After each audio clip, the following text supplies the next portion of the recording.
guys, it's Danny with Sagittarius. Today we're gonna do a reading for Sagittarius. I want to see what's going on with my fellow Sages. Okay, let's see what Sagittarius needs to know. Right out the gate we have the Star. This is healing energy, Aquarius energy. Angels, guides, what does Sagittarius need to know? Okay, we have Aquarius energy, then we have Pisces energy with the moon. We have two major arcana cards here right out the gate, first with the Star and then here with the moon. That Pisces, that intuition, healing energy. Then we have the Nine of Swords here. Perhaps you're trying to heal from something that really hurt you. There's a lot of overthinking here, a lot of sleepless nights. You can see she's sitting here in the bed. These swords represent thoughts. Those are what are keeping her up at night. It's a troubling past. The Page of Cups. This is a very youthful energy. Someone bringing some emotional availability here. Could be a little bit of curiosity about somebody. Then we have the Two of Swords here. This is making a decision, taking a shot in the dark. And then we have the High Priestess. Okay, let's keep going. I'll come back and clarify these in just a second. Angels, guides, what does Sagittarius need to know? These are just flying out. Okay, we have the Queen of Wands here. This is fiery Aries energies, the very confident person. Angels, guides, what does Sagittarius need to know? And then we have the Wheel of Fortune. So these are a lot of major arcana cards here. We have the Star, the Moon, High Priestess, and now we have the Wheel of Fortune. It's turning of events. Let's go back and start here. Aquarius energy, healing energy with the Moon. This is like really listening to your intuition. It could be that there's a new person who's going to be coming into your life here with this Page of Cups. They're going to be showing up as someone who has a very youthful spark to them. They bring a certain sense of creativity and inspiration to your life. So it's something that you're definitely very curious about. It's caught your eye. We have the High Priestess here. This is again another intuition card. This High Priestess is falling underneath this Aquarius Star energy. And this is very much so intuition, healing, listening to the spirits, the universe, allowing that third eye to guide you. And then we have this Two of Swords here. This is making a decision, and she's making this decision blindfolded. But in truth, you're not actually blindfolded, Sagittarius. You could just be fearful of things that have happened to you in the past. You could be fearful that this person isn't showing up, or this person's showing up as someone that they're actually not. And so you feel like you're taking a shot in the dark, but really if you listen to your intuition here, it is there to guide you. You're not totally alone. You can take this blindfold off. And then we have this Queen of Wands energy, fiery, confident, passionate.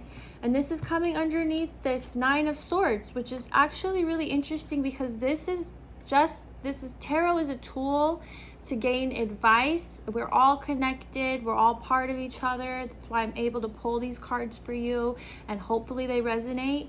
We're having this confident, fiery energy, and that's popping underneath here because this is the advice from the spirits and the guides for you to channel this energy, to allow yourself to be confident. Don't allow, trauma from the past be what guides you now. And then we have the Wheel of Fortune here, and this is falling underneath that character that we have, that youthful, inspirational, confident. And this Wheel of Fortune indicates that events are going to keep happening, wheels going to keep turning, life is going to keep moving on. You can either take interest in this person or you can let it go, but you might miss out on something. What does Sagittarius need to know? Give me just one second. Sagittarius needs to know. We have the Queen of Cups. What does Sagittarius need to know? Knight of Swords, Page of Swords. Okay. Oh, and then we have the Death card. Let me just scoot these up a little bit. Okay, so following that Wheel of Fortune card that we had up here, this turning of events, we have this Queen of Cups here. And so crazy the way that these cards are falling in line here. We have that Star card, we have that High Priestess card, and then right underneath it we have the Mother of Emotions. We have the Queen of Cups here. She is emotionally available. She is very giving, maternal. You have all of those traits here, and the way that these are lining up is just so interesting. We have this, I mean, this kind of like telling a story here. We have this healing energy, this, you know, moving on from the past, this listening to the divine, this ability. She's got her feet in the water here, listening to her intuition. And then right underneath that, speaking of intuition, we have the High Priestess. This person that's she's using all the tools around her. She's got her tarot cards here. She's got her candles, the black and white, the yin and yang. She's listening to the divine here. She's calling upon her spirituality, whether that be through prayer or meditation or however you speak to your beliefs. And then we have the Queen of Cups here, this having your cup completely full, being emotionally available, being able to fill your own cup.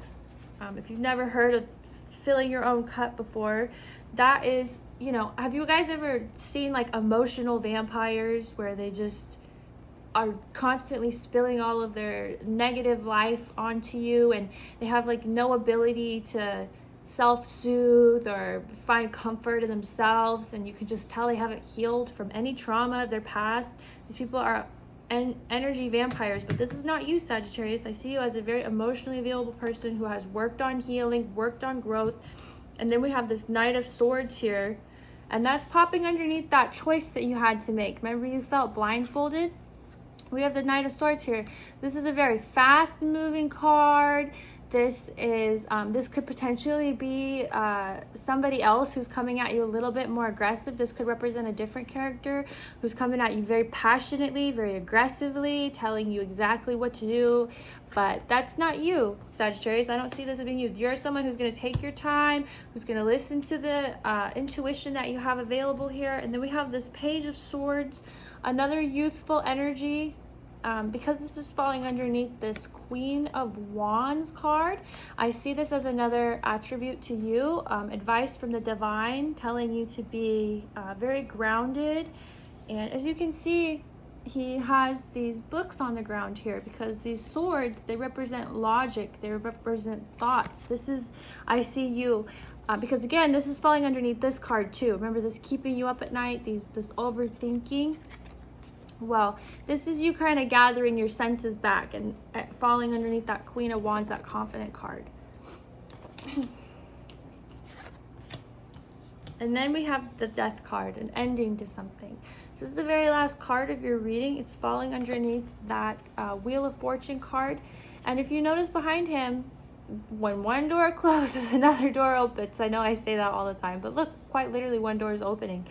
So even if you miss an opportunity with this person who sparked your interest, or maybe they had sparked your interest at one time, but things changed, don't linger on those old feelings, because there's going to be more opportunities. There's going to be other people that strike your fancy. Let's go ahead and clarify a couple of these cards. I do want to clarify why this Page of Cups is here.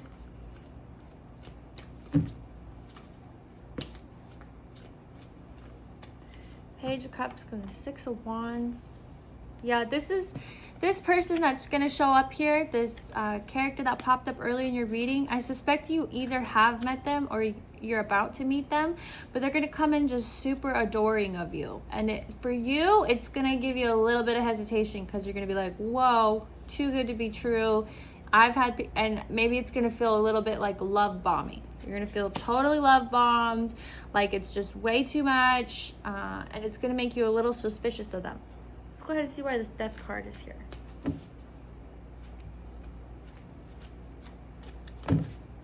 Why is the Death card here?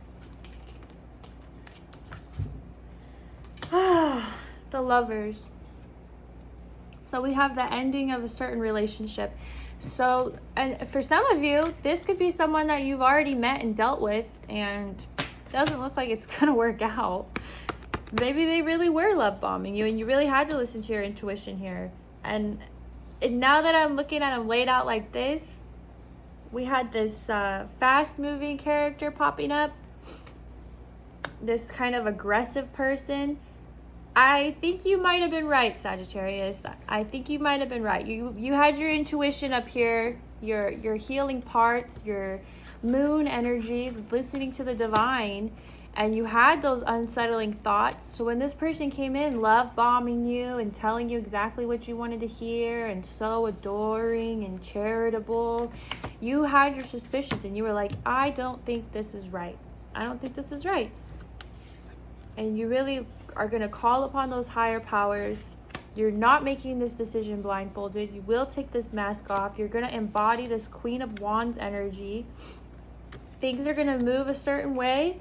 And then once you start making decisions to pull away from this person, when you decide to choose yourself here with this Queen of Cups energy, this person's going to come in super aggressively. Look at all those crows. Look at that look on his face. Look at that smug look.